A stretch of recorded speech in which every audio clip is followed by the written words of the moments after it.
अस्सलामुअलैकुम नाज़रीन, आप देख रहे हैं पीटीएन न्यूज और मैं हूं आपकी होस्ट सुंबल जिया।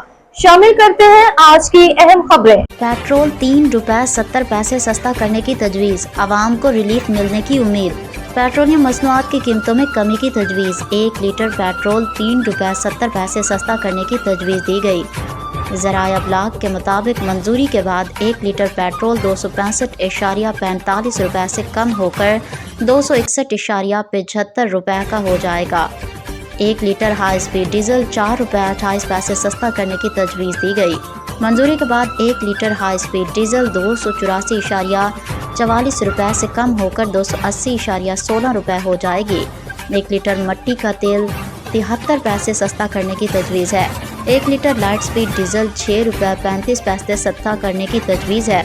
मंजूरी के बाद नई कीमतों पर 1 दिसंबर 2025 अमल दरामद होगा। न्यूज स्टूडियो से अब तक के लिए इतना ही। मज़ीद खबरों और अपडेट्स के लिए देखते रहें पीटीएन न्यूज। अल्लाह निगहबान।